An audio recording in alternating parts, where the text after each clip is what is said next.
God. Let us go deep inside our heart, concentrate on the Divine Spirit, and pray for the welfare of the whole humanity. Peace, peace, peace be unto all. Om Sthapakaya ca dharmasya sarvadharma swarupine Sthapakaya ca dharmasya sarvadharma swarupine Avatar Varishtaya Ramakrishna Te Nama Asato Ma Satgamaya Tamaso Ma Jyotirgamaya Asato Ma Sadgamaya Tamaso Ma Jyotirgamaya Mrityor Ma Mritangamaya Om Shanti Shanti Shanti. Let us offer our salutations to Sri Ramakrishna, who has shown us the practical way to spirituality. Let us pray to him to lead us from unreal to the real, to lead us from darkness to light, to lead us from death to immortality. Let us pray for peace all over the universe.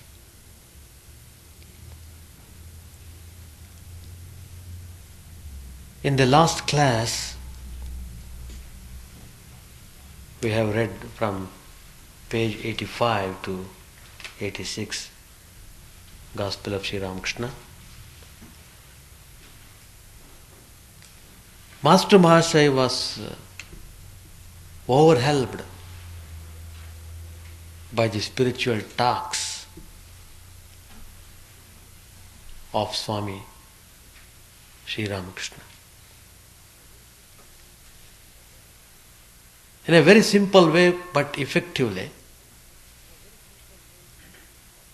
how Sri Ramakrishna gave wonderful spiritual ideas, very easy to follow, only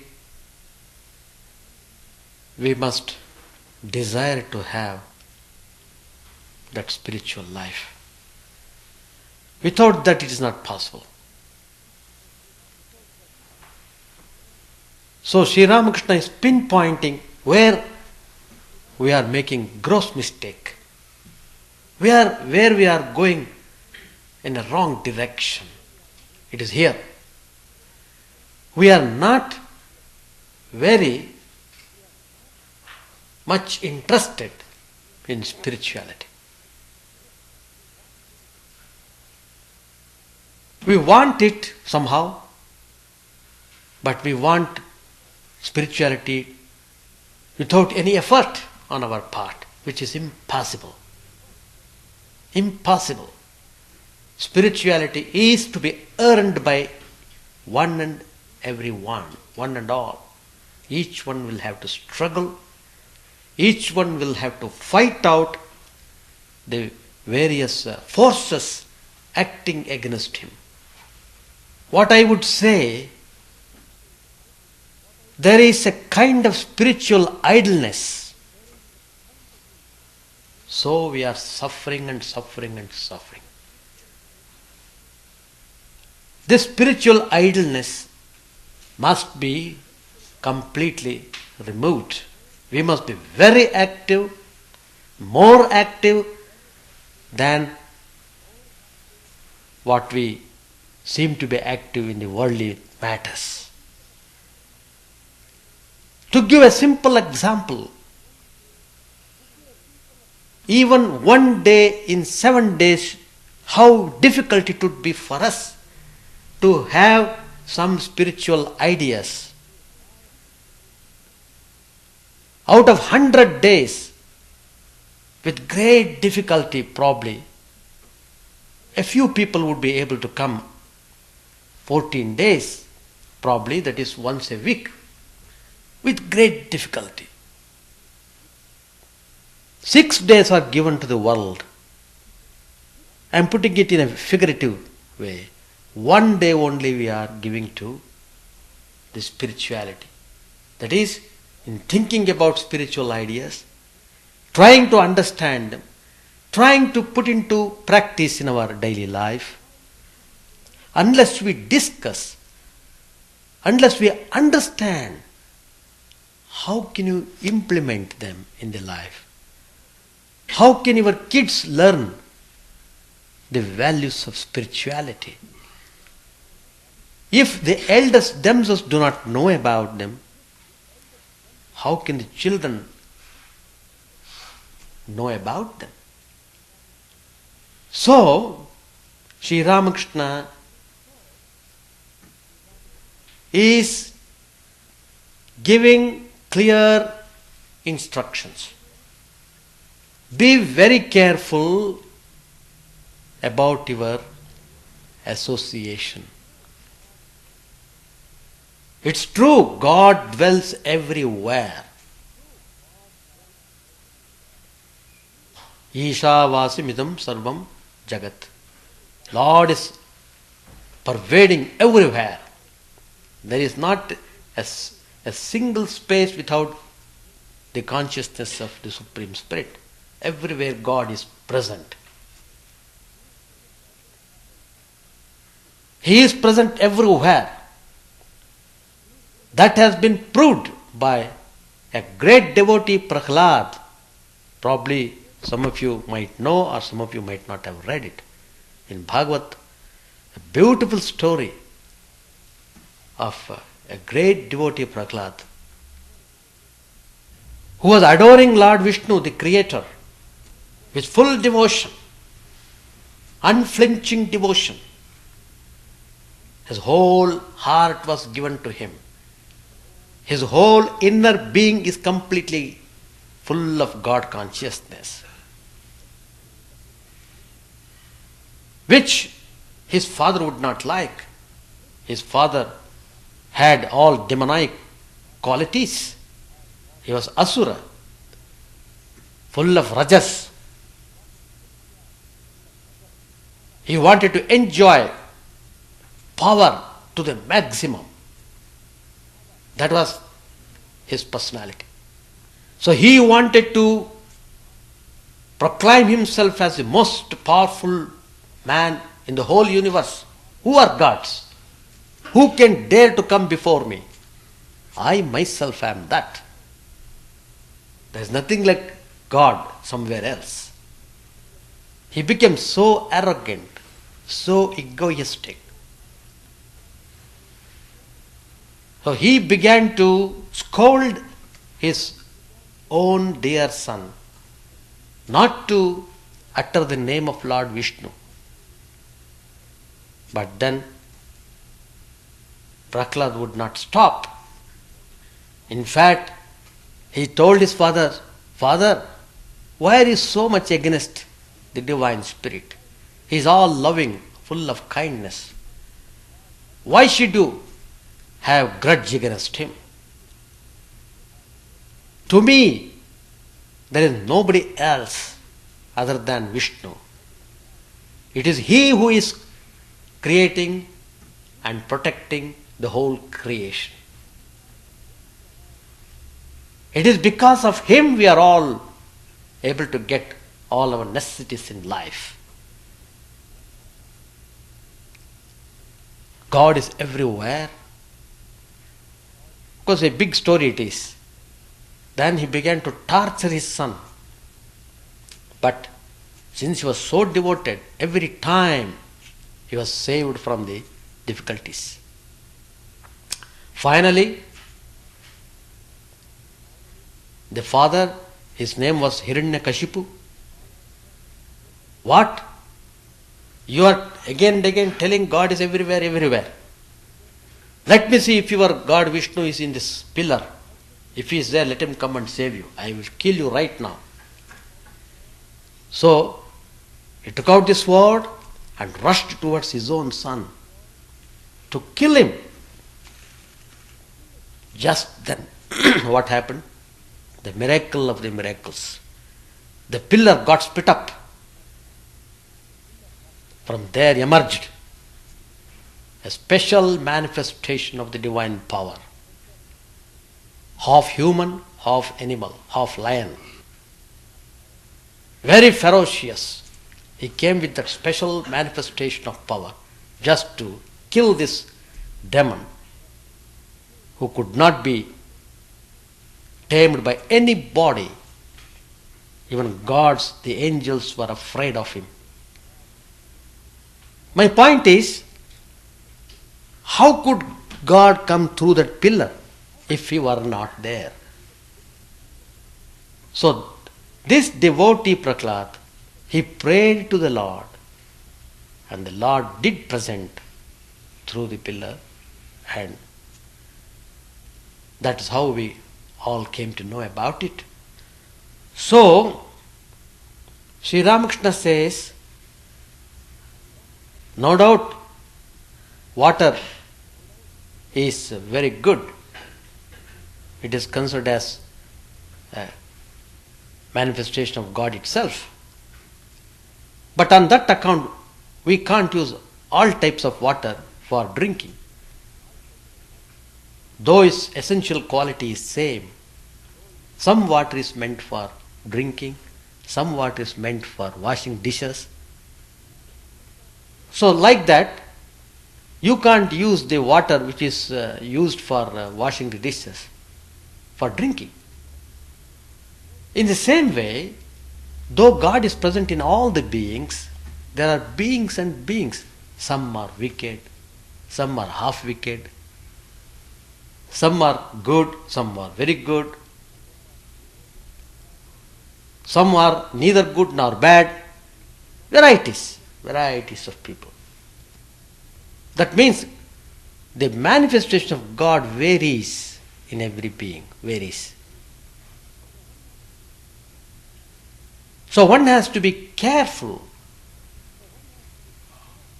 about the association. What type of people you are associated with. That is a point he stresses again and again. So, first of all, we must cherish the desire of spirituality. Let us start from the beginning. Are we having that desire? If we don't have, let us try to cultivate.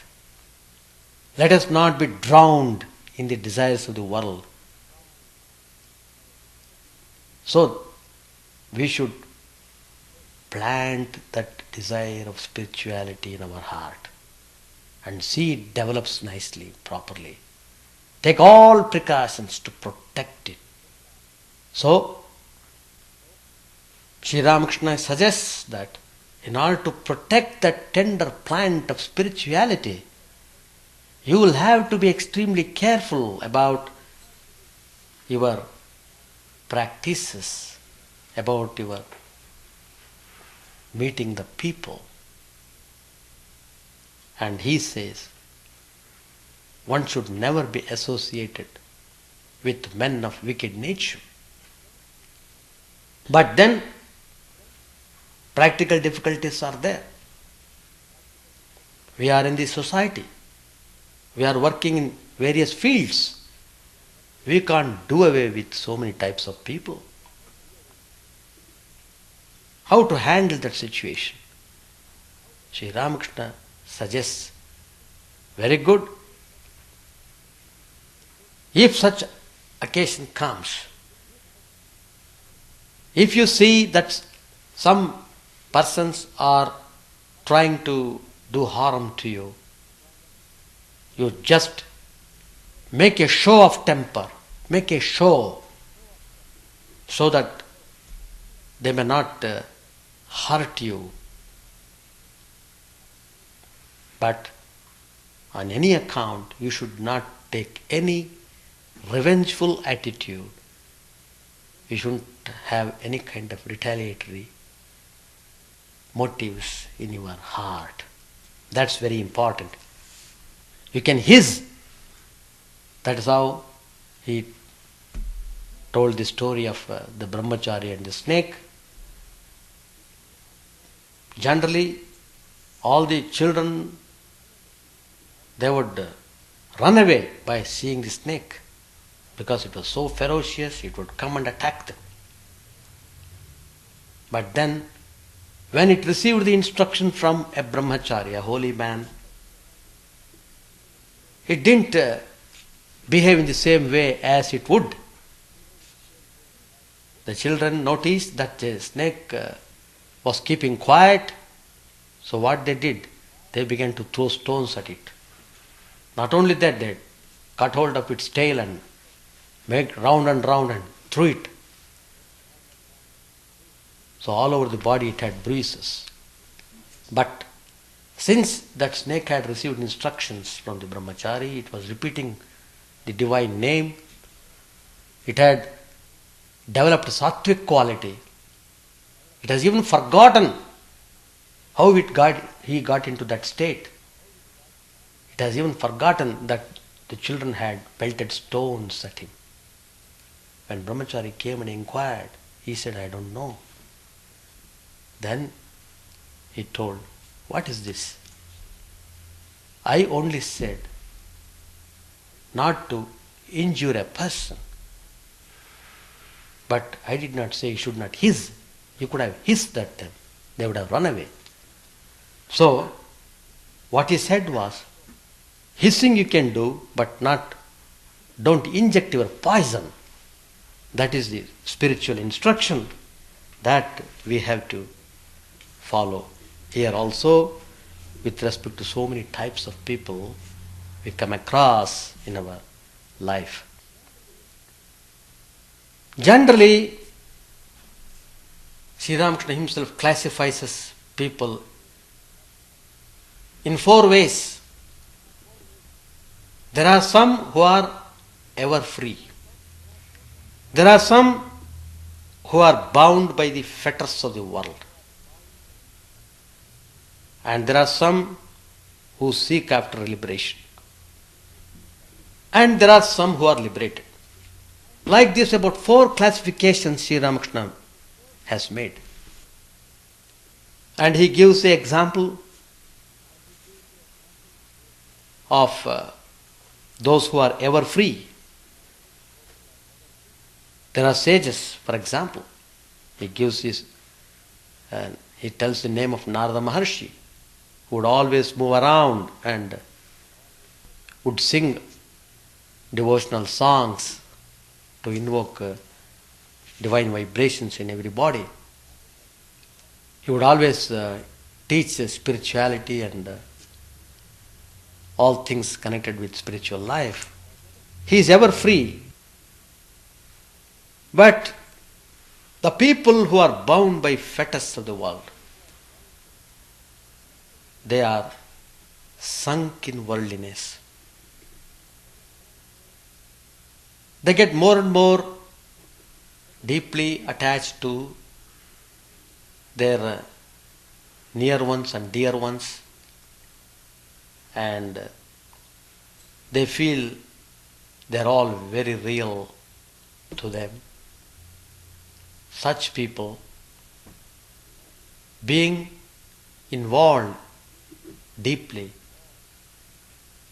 would not be able to get themselves free from that state of worldliness. They think they are very secure,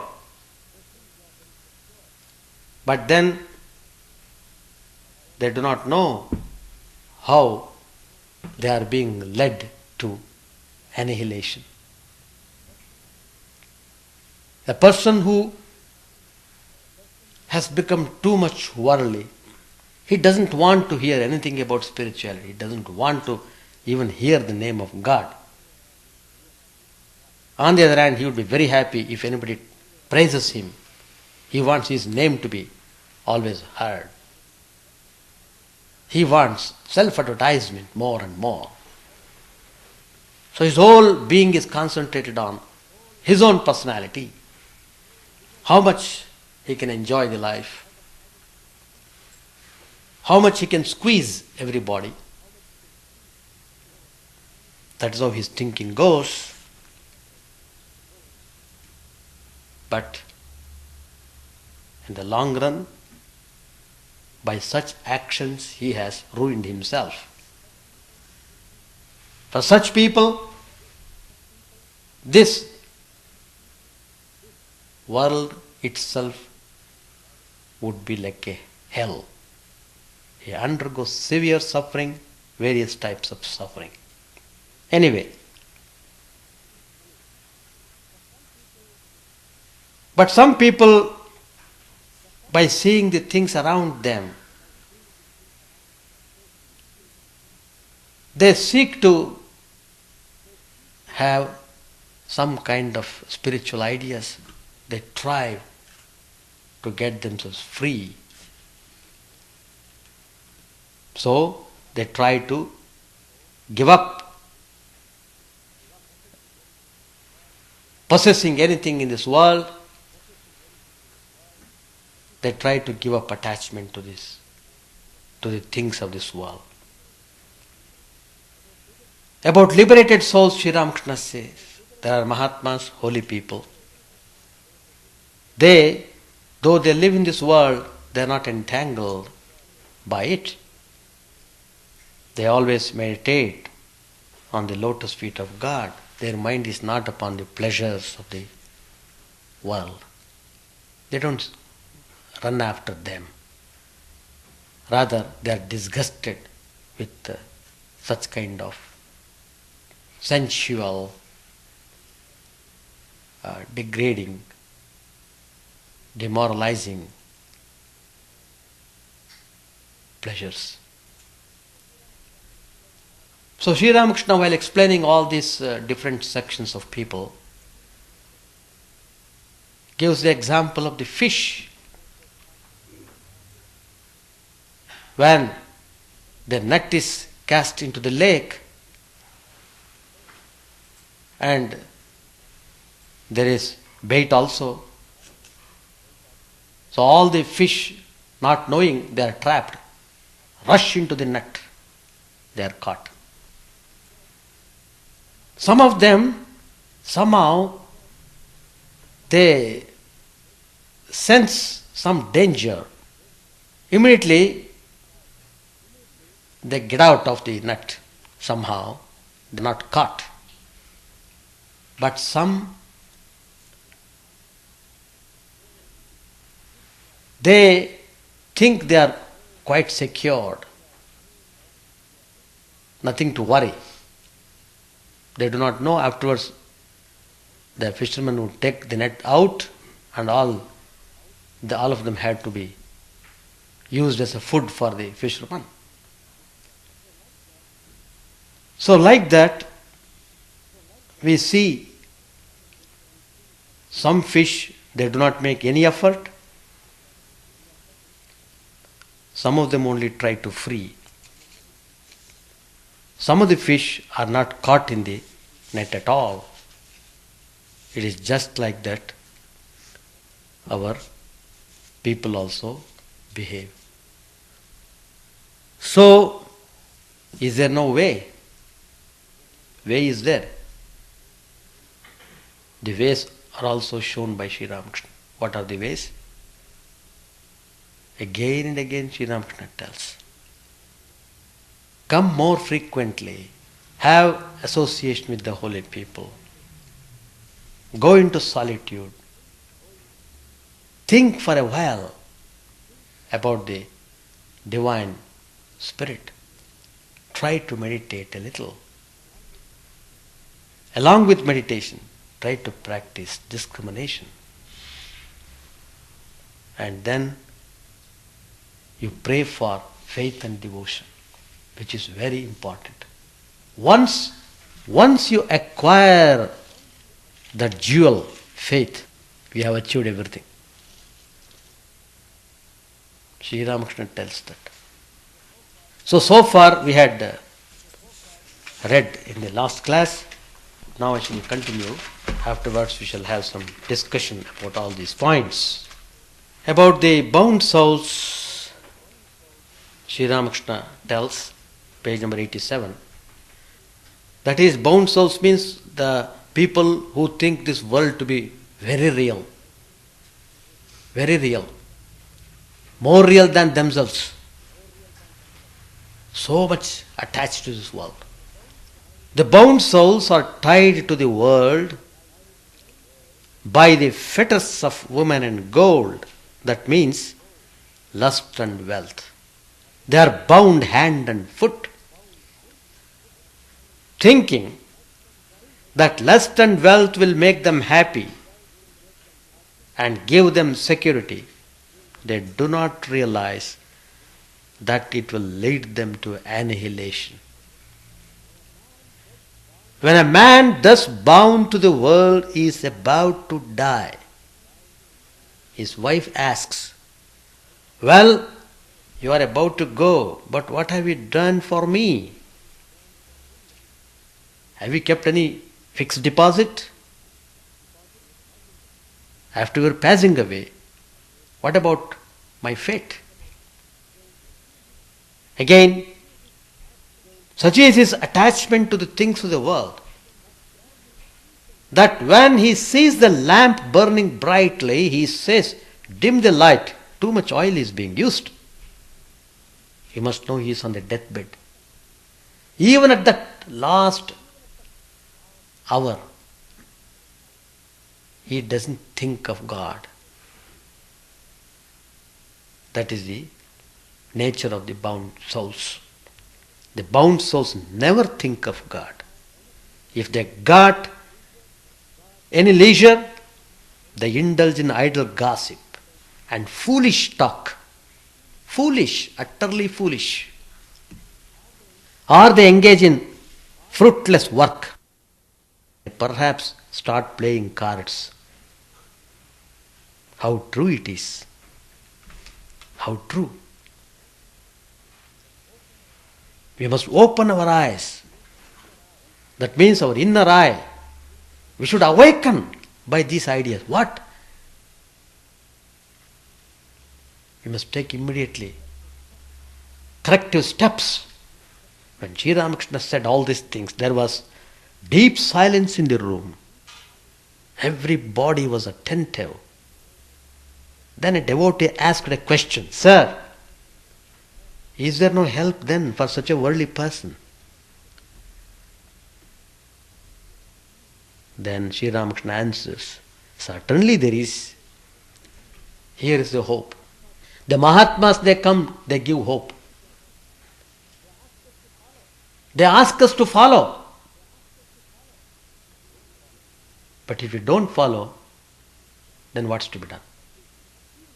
That means we are not serious about our question.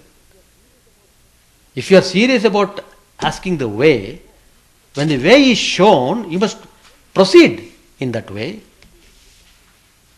Is it not? So Sri Ramakrishna tells, from time to time he should live in the company of holy men, and from time to time he must go into solitude to meditate on God. Furthermore, he should practice discrimination and pray to God, "Give me faith and devotion."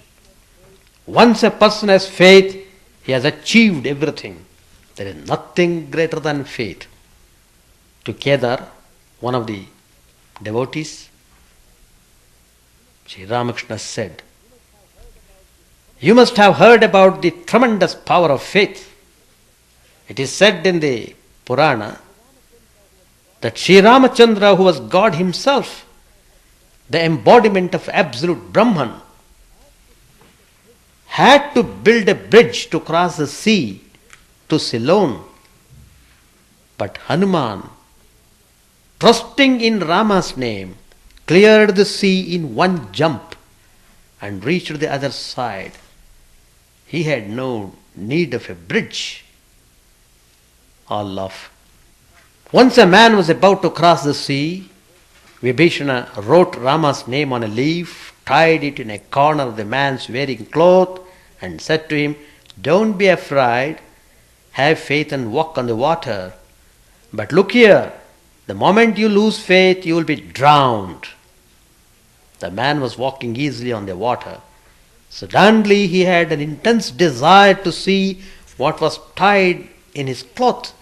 He didn't know what Vibhishana had done, so curiosity made him to open and find out. He opened it and found only a leaf with the name of Rama written on it. Then he made a comment. What is this? Just the name of Rama? Finished. As soon as a doubt entered his mind, he sank under the water. If a man has faith in God, then even if he has committed the most heinous sins, such as killing a cow, killing a priest or a woman, he will certainly be saved through his faith. Let him only say to God, "O Lord, I will not repeat such an action," and he need not be afraid of anything. When he had said this, the master sang, "If only I can pass away repeating Durga's name, how canst thou then, O Blessed One, withhold from me deliverance, wretched though I may be? I may have stolen a drink of wine, or killed a child unborn, or slain a woman or a cow, or even caused a priest's death. But though it all be true, nothing of this can make me feel the least uneasiness.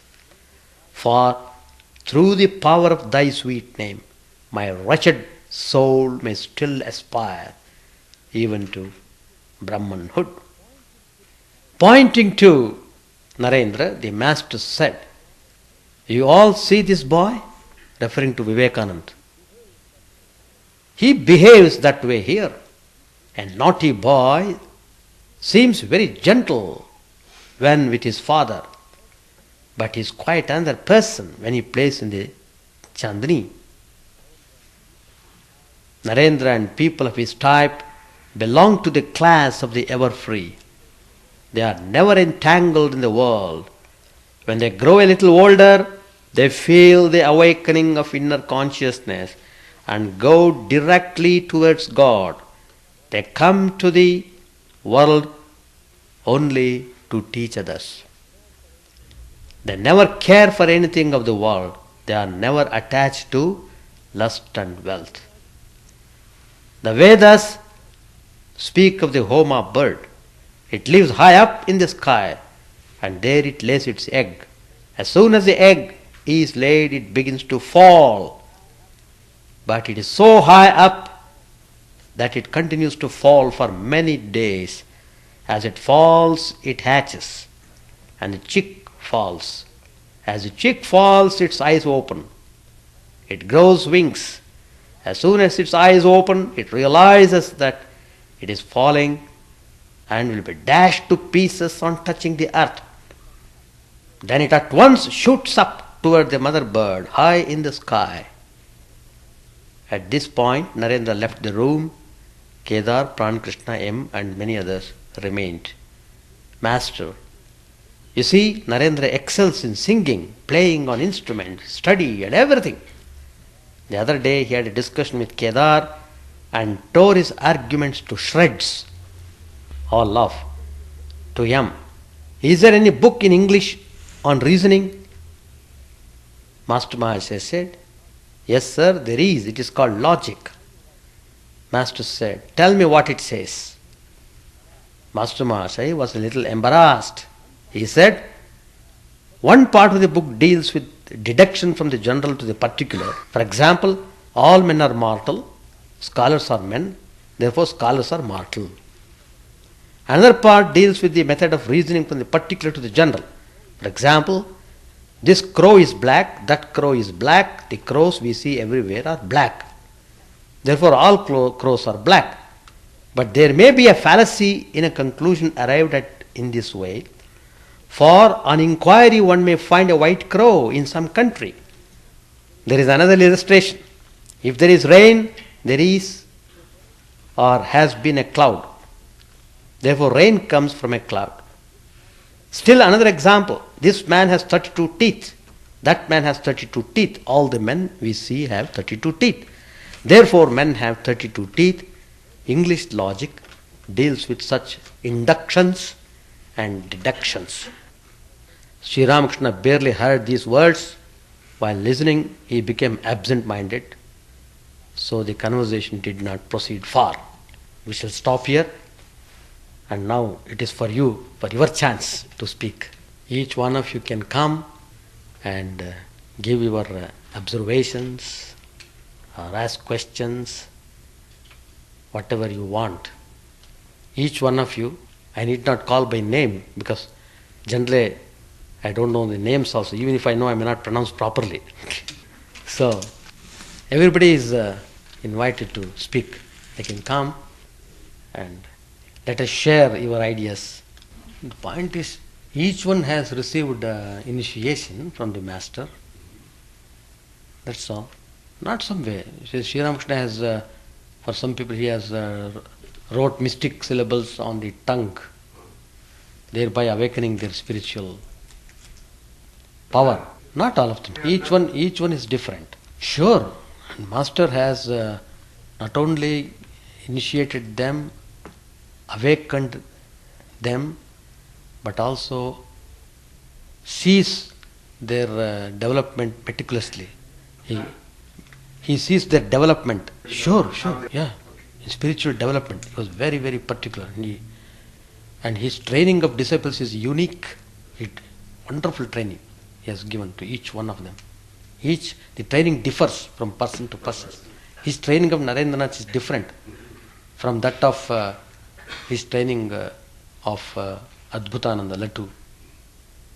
So each one is wonderful that way.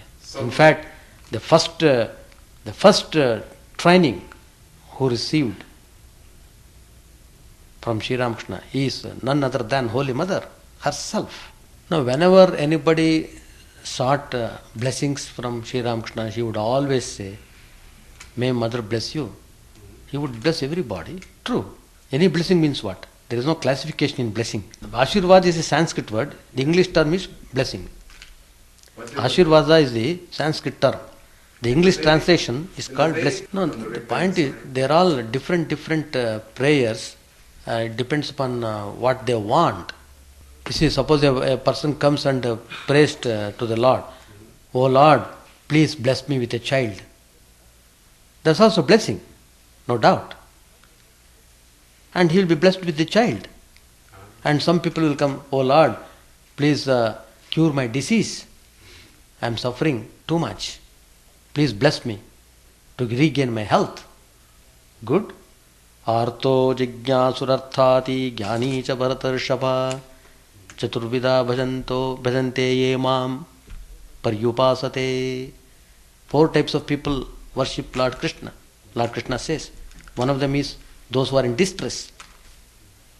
Like that, blessings, actually grace and blessings are one and the same.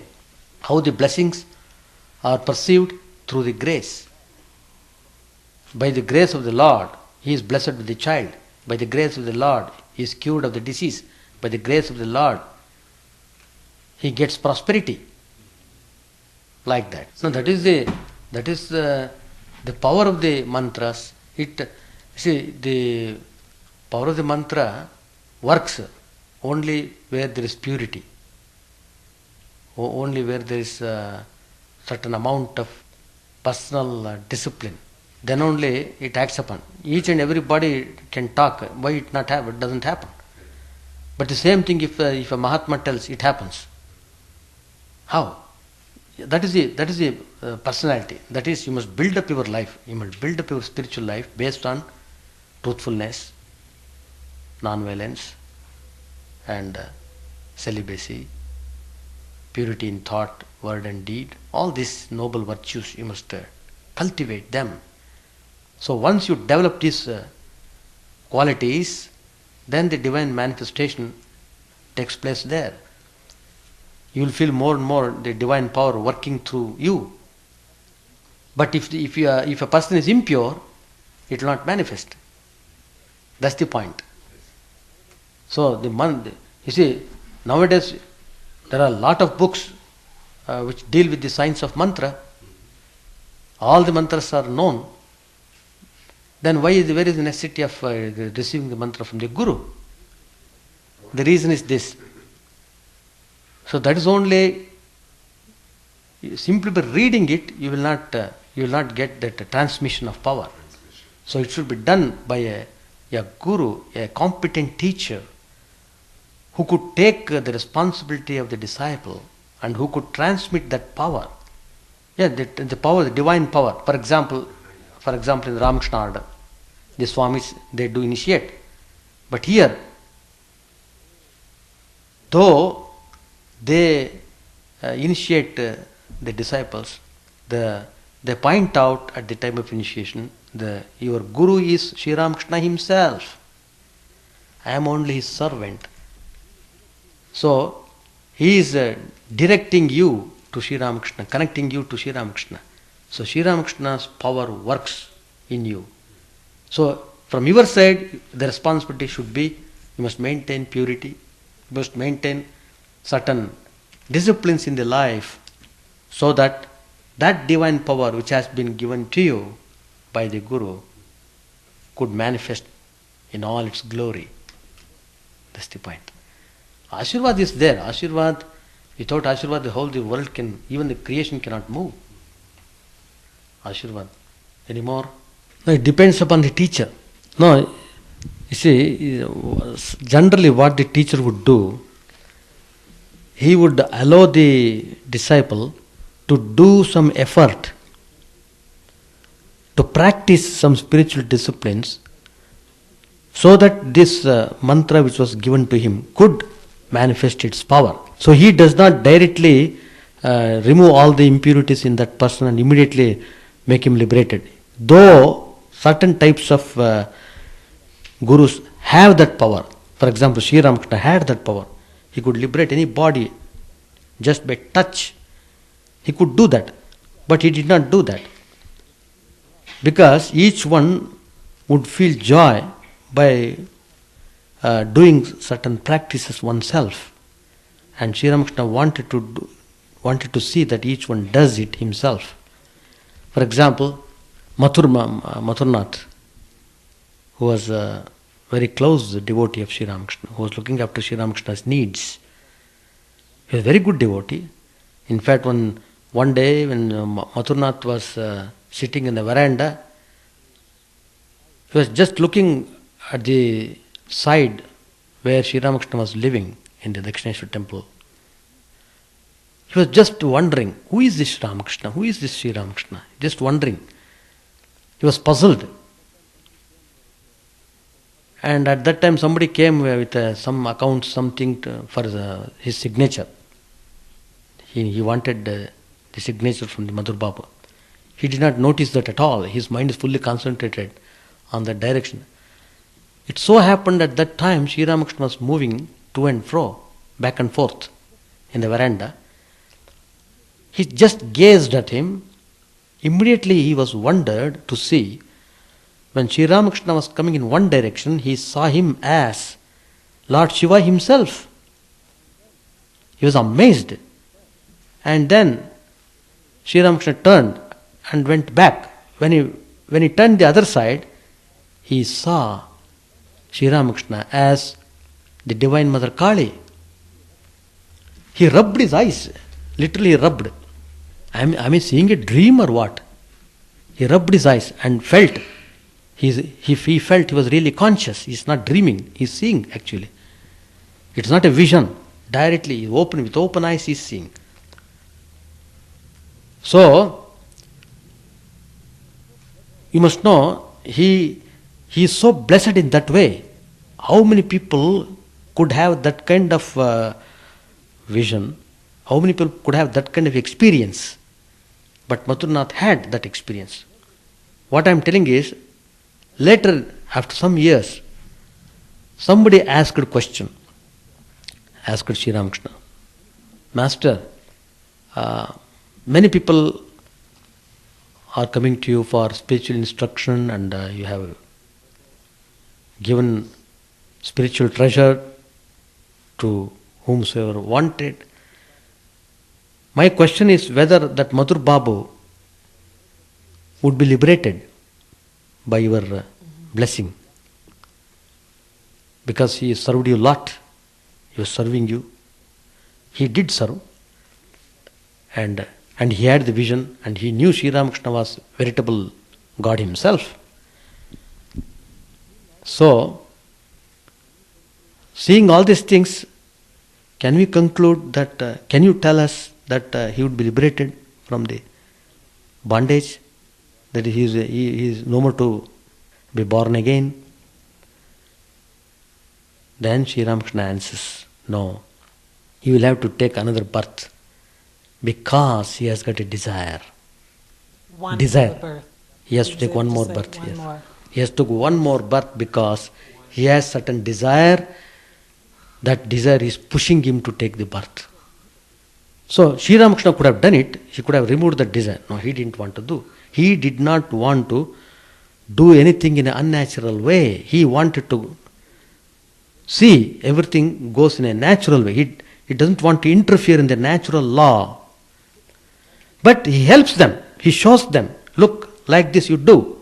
If you do it, God's grace flows, God's help will come, and you will understand, and you will enjoy, you will improve, you will develop. Wonderful. Stage by stage you will be marching ahead. True. But what I am telling is, how Sri Ramakrishna is pinpointing, what is it that makes us more and more binding, chained to this world? It is desires. But what we are doing in our daily practice, we are increasing, we are multiplying the desires. By the time we are 60 or 70 years, our mind is full of unsatiated desire. With that type of mind, how can you expect liberation? Here, as Sri Ramakrishna was pointing out, even at the last moment, any moment he may pass away, but his mind is not on God, but he is thinking, what is this? That light is burning there, that oil is, too much oil is there, etc., etc. Guru taking the responsibility. There are, as I told you, there are various types of gurus. For example, Holy Mother. She would certainly take all the sins of the persons whom she would initiate, and then she would help him to do spiritual practices, and out of her infinite grace, she would awaken spiritual consciousness in such people. But all the teachers are not of that same category. Sri Ramakrishna, Holy Mother, are one and the same. But Sri Ramakrishna's handling was different. He trained band of selected disciples, and he led them into the world so that they can lead all the people. They can give guidance to the whole people. So they can, but all the gurus may not be able to take that way the sins of the disciples. That's one way. Another thing is, you see, there is a relationship between the disciple and the guru also. The disciple also should understand he should see the welfare of the guru. How? By doing spiritual practices in a proper way, he will be doing a service of looking after the guru's welfare. So it is interrelated. Guru looks after the disciple should look after the Guru. But there is a spiritual connection between the two. But sometimes if they receive some of the impurities of the disciples, they have to undergo some kind of suffering to burn those impurities. Sri Ramakrishna's illness, of course, that is one of the reasons they give, burning out the impurities of the disciples. But the other thing is, it has got so many other reasons also. We can't very clearly pinpoint that it is only because of this that disease was that. It's not that. We can't pinpoint that way. But various interpretations are there regarding the illness. But Sri Ramakrishna says, you see, because he practiced a lot of intense spiritual practices, the reaction when the Kundalini power awakens in the body, it rushes with a million volts of power. You can imagine. So it has got tremendous reaction on the body and the nerves, etc., etc. And the body, Sri Ramakrishna had a burning sensation all over the body. Several months he was suffering by that sensation. So the body reacts according to the nature of the law, according to nature, but he is not affected by them. The cancer, that's what. When he was at the Kasipur there is no specific reason for that. There is no specific reason. Of all the people, Sri Ramakrishna, if you say he has not committed any sin, but the body behaves in its own way. And one thing is, there are two ways of explanation. One is, in order to develop the spiritual inclinations of the people, Sri Ramakrishna had to take up some of the impurities and burn them out in the form of cancer. That's what it is said. No, I'm telling that's what I'm telling. See, he takes impurities to burn them out, and there are so many reasons, as I said. That is one reason. Another reason is, when Sri Ramakrishna was, some of his relations was suffering severely by some illness. He was not supposed to take water, but he wanted water to drink. But Sri Ramakrishna said that the doctor has told not to give that water, so he did not immediately give him. So that person became very upset, and he chanted the name of the Lord and His glory unceasingly, that the mirror of the heart may be wiped clean and quenched that mighty forest fire, worldly lust, raging furiously within. O name, streamed down in moonlight on the lotus heart, opening its cup to knowledge of thyself. O self, drowned deep in the waves of his bliss, tasting his nectar at every step, bathing in his name, that bath for weary souls. Various are thy names, O Lord, in each and every name thy power resides.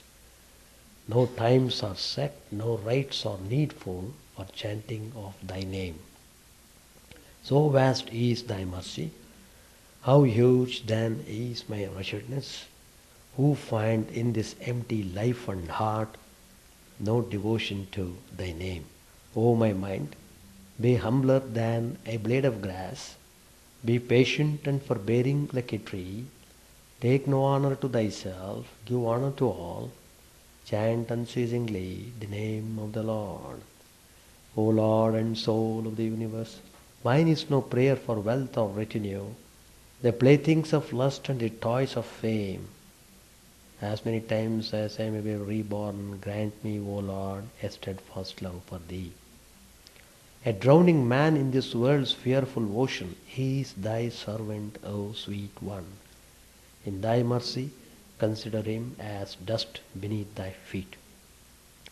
Ah, how I long for the day when an instant's separation from Thee, O Lord, will be as 1,000 years, when my heart burns away with its desire, and the world without Thee is a heartless void. Prostrate at Thy feet let me be, in unwavering devotion, neither imploring the embrace of Thine arms, nor bewailing the withdrawal of Thy presence. Though it tears my soul ascend, O Thou who stealest the hearts of Thy devotees, do with me what Thou wilt, for Thou art my heart's beloved, Thou and Thou alone. O Lord, lead us from the unreal to the real, lead us from the darkness to light, and lead us from death to immortality. May all be free from dangers, may all realize what is good, may all be actuated by noble thoughts, may all rejoice everywhere, may all be happy, may all be free from disease, may all realize what is good, may none be subject to misery. May the wicked become virtuous, may the virtuous attain tranquility, may the tranquil be free from bonds, may the freed make others free. May good betide all people, may the sovereign righteously rule the earth, may all beings ever attain what is good, may the worlds be prosperous and happy. May the clouds pour rain in time, may the earth be blessed with crops, may all countries be freed from calamity, may holy men live without fear. May the Lord, the destroyer of sins, the presiding deity of all sacred works, be satisfied.